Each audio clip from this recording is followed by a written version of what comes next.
We're getting to see you in this iconic book turned film. I'm curious, was your Alexander based on book Alexander, or was there some difference? Obviously, based on a Mexican family rather instead. I think it's a mix of both. And it's so unique because I take that attitude from Alexander in the book, but it's an entirely new interpretation of him and his family. Was there anything you added to him then that wasn't there for you on the page? Well, I think I gave him a sense of humor, which I don't think Alexander in the book would have because, well, he's experienced a lot of bad days.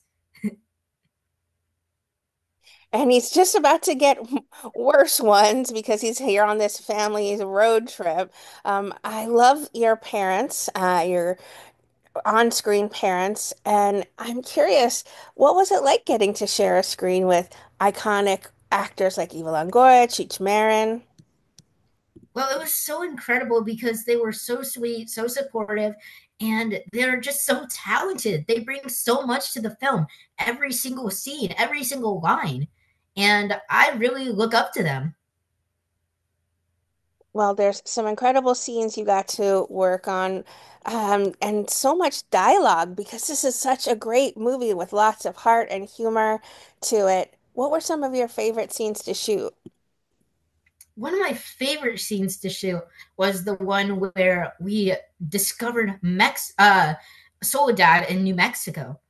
We filmed that in New Mexico, but it takes place in Mexico, and they set up the scene so much like it, and so much that I felt I was personally there, and it was beautiful. What was it like shooting in that RV the whole time? The RV, well, you've got to specify because I don't know what you mean by the RV. It could be the very big, luxurious RV or the small, stinky one. Because, Was it a little claustrophobic in both of them? oh, definitely. It felt, I'm very claustrophobic, but for some reason I felt comfortable in both of them. Like, this stinky RV smelled like nostalgia, and it could be the carpet. And the new RV just gave me a sense of comfort and safety, even though we crash it multiple times. There's a lot of action to this movie. Did they get you a little prepared for some stunts and things like that that you would have to work on?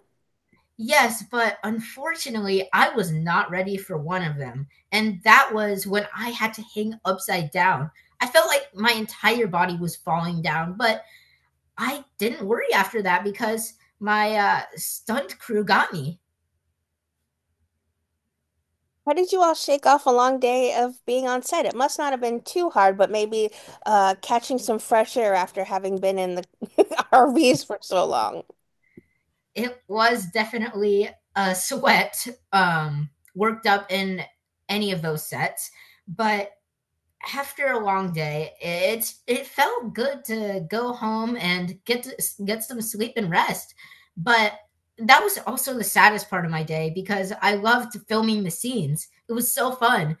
But I knew that when I woke up, I just go there again the next day.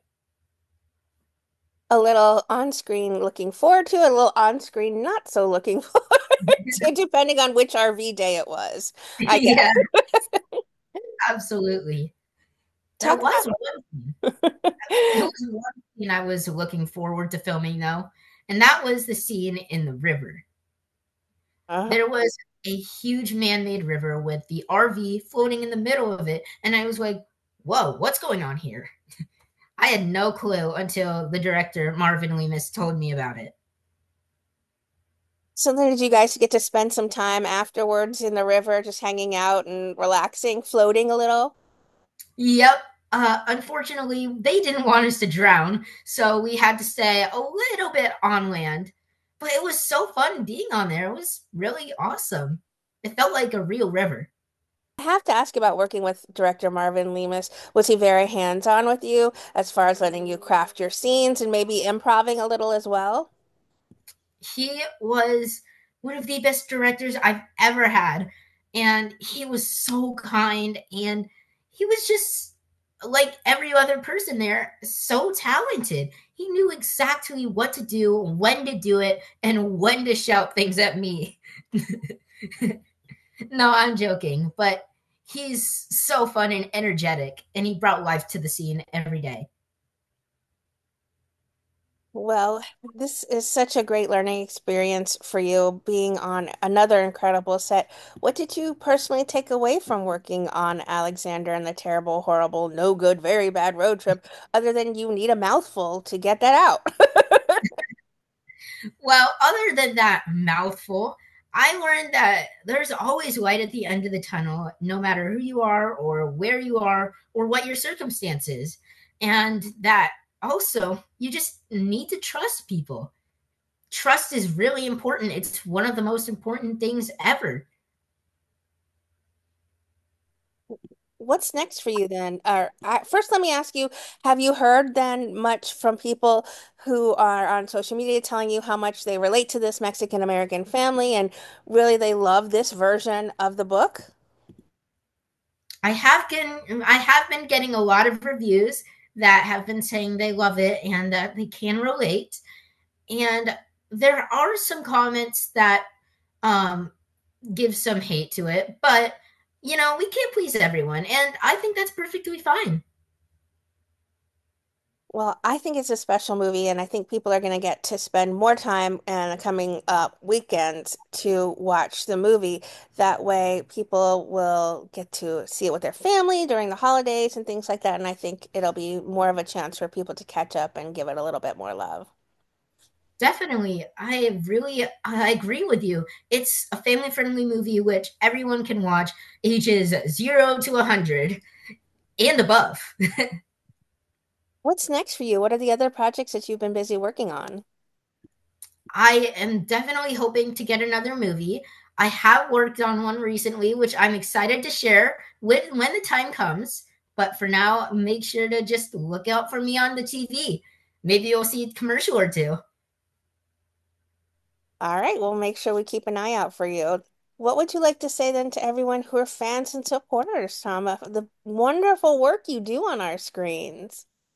Well, to all the supporters and fans out there, I just like to say thank you so, so, so much for the support. And I'm glad you love the movie if you have watched it. And I hope you watch it 1,000 more times because that's not going anywhere.